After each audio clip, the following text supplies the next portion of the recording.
नमस्कार, आप देख रहे हैं न्यूज स्टेट का डिजिटल प्लेटफॉर्म। आपके साथ मैं हूं प्रीति भारद्वाज। सोनम रघुवंशी जो कि राजा रघुवंशी की पत्नी है, उनकी आज गिरफ्तारी हुई है गाजीपुर से। जी हां, जो सोनम पिछले 17 दिनों से लापता थी, वो आखिरकार जाके मिलती है गाजीपुर में। सवाल कई हैं और आपके मन में भी ये सवाल उठ रहा होगा कि मेघालय से, शिलोंग से अचानक से सोनम रघुवंशी गाजीपुर कैसे पहुंच जाती है। हालांकि इस पूरे प्रकरण को लेकर जांच पड़ताल की जा रही है, लेकिन क्या कुछ अभी तक हुआ है वो सबसे पहले आपको बता देते हैं कि आज दरअसल जब से गिरफ्तारी हुई उसके बाद से क्या कुछ हुआ है। सबसे पहले जो मेघालय की डीजीपी हैं आई नोंगरांग, उनकी ओर से ट्वीट किया जाता है और ये बताया जाता है कि 7 दिनों के भीतर हमने जांच पड़ताल की और 7 दिनों के भीतर जांच पड़ताल में हमने सोनम के बारे में सब कुछ पता कर लिया है, सोनम के बारे में ढूंढ निकाला है और सोनम रघुवंशी जो है वो अपने पति यानी राजा रघुवंशी की हत्या में शामिल है। सोनम ने ही शार्प शूटर्स के साथ मिलकर उनको सुपारी देकर अपनी पति की हत्या करवाई, ये उन्होंने ट्वीट करते हुए बताया है। ट्वीट जैसे ही सामने आया उसके बाद ये भी जानकारी आ गई कि सोनम रघुवंशी की गिरफ्तारी हुई है, वो गाजीपुर से हुई है। देखिए, गिरफ्तारी को लेकर 2-3 तरह की चीज़ें निकलकर सामने आ रहे हैं। सबसे पहली बात तो ये है कि ट्वीट के जरिए पता लगता है कि सोनम की गिरफ्तारी गाजीपुर से हुई है। पहली जो जानकारी निकलकर सामने आई उसमें ये निकलकर सामने आया है कि गाजीपुर के जो एसपी है डॉक्टर इरज राजा, उन्होंने बताया कि पुलिस की टीम पेट्रोलिंग कर रही थी। गश्ती के दौरान एक लड़की बेहोशी की हालत में मिलती है और फिर उसके बाद जब उसको देखा जाता है तो फिर वो पता लगता है कि ये तो वही सोनम रघुवंशी है जो कि पिछले लगभग आप समझिए कि 17 दिन से लापता चल रही थी। उसके बारे में ये जानकारी दी जाती है और आखिरकार वो यूपी के गाजीपुर में यहाँ पर मिलती है, बदहवास हालत में मिलती है, बेहोश रहती है और पुलिस की टीम उसको गिरफ्तार कर लेती है। मेडिकल के लिए ले जाया जाता है, फिर वन स्टॉप सेंटर ले जाया जाता है। वन स्टॉप सेंटर जो है वो महिलाओं के लिए ही है जो किसी भी तरीके की परेशानी या फिर हिंसा में प्रभावित हुई होंगी, उनके लिए है। दूसरी बात यह है कि जब ये गिरफ्तारी की बात मीडिया में सामने आई, तुरंत जब मीडिया और पुलिस की टीम जब वहाँ पर पहुंची तो जो सोनम के पिता हैं देवी सिंह, उन्होंने बताया कि वो बदहवास हालत में वहाँ पर नहीं पड़ी हुई थी, वो बेहोश नहीं थी, बल्कि उसने खुद रात के 1-1:30 बजे के आसपास किसी ढाबे संचालक के पास पहुँचकर उसने कॉल किया था। कॉल करके उसने बताया था कि मैं यहाँ पर हूँ और उसके बाद जब जो भाई है सोनम का, उसने पुलिस को इन्फॉर्म किया था। ढाबा संचालक से लोकेशन पूछा और फिर बोला कि आप पुलिस को बताइए, वो टीम आएगी और फिर वहां से उसको आगे ले जाया गया है। सबसे पहली बात तो ये निकलकर सामने आती है कि सरेंडर कर दिया सोनम ने, लेकिन सरेंडर नहीं किया गया है, ये बात यहाँ पर साफ हो गई है और इस चीज़ के बारे में क्लियर कर दिया गया है कि ये सरेंडर तो नहीं है। दूसरी तरफ जैसे ही ये जानकारी निकलकर सामने आई उसके बारे में ये बताया जा रहा है कि जो सोनम है वो पिछले 17 दिनों से लापता तो थी। आप समझिए 2 जून को शव मिलता है राजा रघुवंशी का और शव को देखकर ये अंदाज़ा लगाया जा रहा था और शव को देखकर जो सबसे पहला थॉट आया वो यही था कि किसी ने इसका मर्डर कर दिया है। तमाम इस तरह के अब सवाल भी उठने लगे, चूँकि पति की अगर लाश मिली है तो पत्नी की तलाश होगी ही, लेकिन कहीं से भी सोनम का सुराग नहीं मिलता है। शक बढ़ता जाता है। कई सीसीटीवी फोटो सामने आए, फुटेज भी सामने आया। फुटेज में किसी से विवाद होता हुआ दिखा, रेंटेड स्कूटी के जरिए वो लोग घूमते हुए नजर आ रहे थे, सब कुछ यहाँ पर दिखा था। तो अब शक का दायरा और बढ़ता जा रहा था। अब दूसरी तरफ बात यह है कि जैसे ही इसकी जानकारी सोनम के परिवार को लगती है, सोनम के पिता जो देवी सिंह है वो कह रहे कि मेरी बच्ची बेकसूर है, मेघालय पुलिस ने हत्या करवाई है, मेघालय पुलिस कुछ सोची समझी साजिश के तहत ये सब करवा रही है और वो कुछ छिपा रही है, हमें चाहिए कि हम इसकी जांच सीबीआई से हम चाहते हैं, उन्होंने ये कहा। माता कह रही है, जो संगीता रघुवंशी है जो कि सोनम की माँ है, वो कह रही हैं कि खुशी भी है लेकिन दुख भी है। खुशी आखिर चलो किस चीज़ का मनाए कि बेटी मिल गई, लेकिन दुख ये है कि लड़का चला गया। तमाम तरह की बातें सामने आई। फिर उसके बाद राजा रघुवंशी के जो भाई है विपिन रघुवंशी, उनके पास जब मीडिया पहुंचती है तो वो कहते हैं कि मुझे ये जानकारी मिली, रात को फ़ोन आया, उसके बाद हमने पता कराया तो वहाँ पर थी, हमने पुलिस को जानकारी दी और उसके बाद उसकी गिरफ्तारी वहाँ पर हुई है। ए नंबर उन्होंने ये बोला कि सरेंडर नहीं किया है, गिरफ्तारी हुई है। दूसरी बात, चूँकि सूत्रों के हवाले से जानकारी आ रही थी कि राज कुशवाहा नाम का एक शख्स है जिसका नाम इसमें सामने आ रहा था। हो सकता है कि सोनम के कुछ उसके साथ रिश्ते रहे हो पहले, चूँकि दोनों की मर्जी से और दोनों के परिवार वालों की मर्जी से शादी हुई है, तो एक ये भी एंगल था।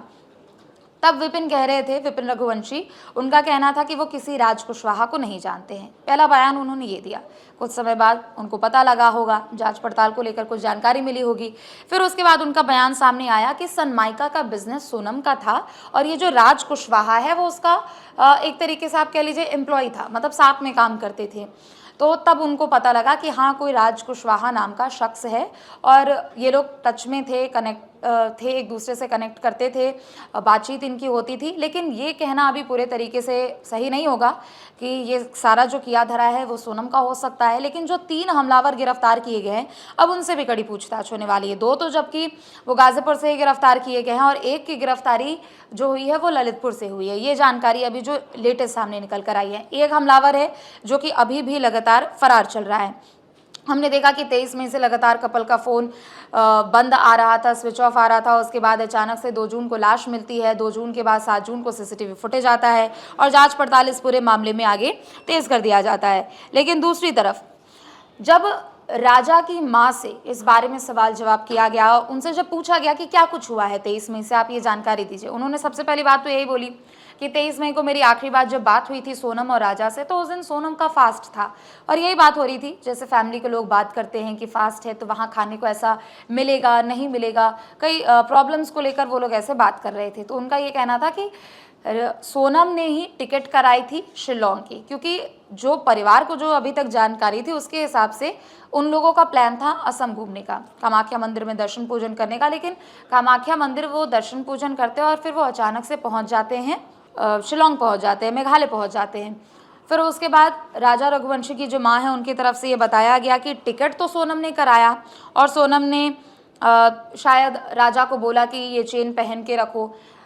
राजा रघुवंशी की मां ने बताया कि हमारा बच्चा हमसे सब कुछ शेयर करता है, तो ये बात भी राजा ने बताई थी। तो उन्होंने सोनम की मां से इस बारे में पूछा कि आखिर चेन पहनने को क्यों सोनम ने बोला। ये घर परिवार की जो बातें हैं ये निकलकर सामने आई है। लेकिन अभी एक प्रेस रिलीज भी जारी किया गया है। मेघालय की जो डीजीपी हैं आई नोंगरांग, उस प्रेस रिलीज में बताया गया है कि कहां कहां से किनकी गिरफ्तारी हुई है। लेकिन शक का जो दायरा है वो घूम फिर कर सोनम पर ही आ रहा है, क्योंकि वो स्वस्थ है पूरे तरीके से, मेडिकल भी उसका हुआ।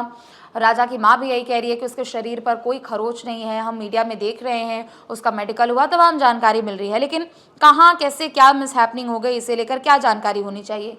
फिर उसके बाद मीडिया के लोग पहुंचते हैं गाजीपुर में, जिस टी स्टॉल के बाहर सोनम बैठती है।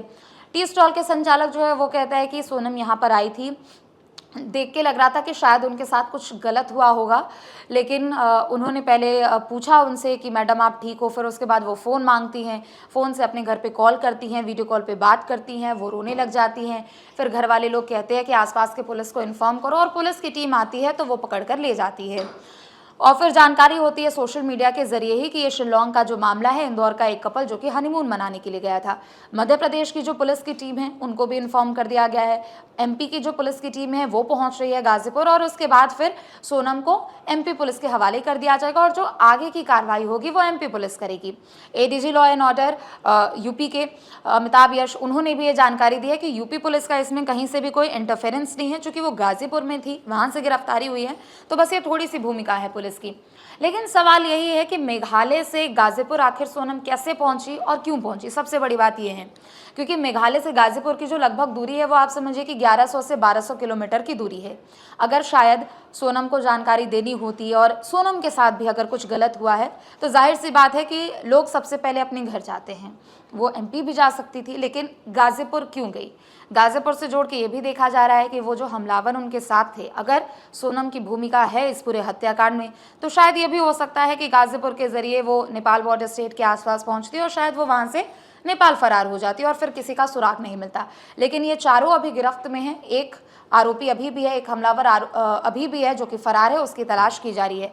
एक एक करके चीज़ें निकलकर सामने आएंगी और देखना होगा कि सोनम की भूमिका जो अभी तक मेघालय पुलिस की ओर से बताई जा रही है, क्या वो वही भूमिका है या फिर जो माता पिता कह रहे हैं कि कुछ और बात हो सकती है, सीबीआई जांच की मांग हो रही है, क्या कुछ होगा, देखने वाली बात होगी। फिलहाल के लिए बस इतना ही। आप देखते रहे न्यूज़ स्टेट। नमस्कार। जहां भक्ति है हर शब्द में, कथाओं में छिपे हैं दिव्य रहस्य और ज्योतिष देता है जीवन को दिशा। धर्म से जुड़ी हर बातों को जानने के लिए हमारे चैनल स्तुति को सब्सक्राइब करें। चैनल पर जाने के लिए इस लिंक पर क्लिक करें।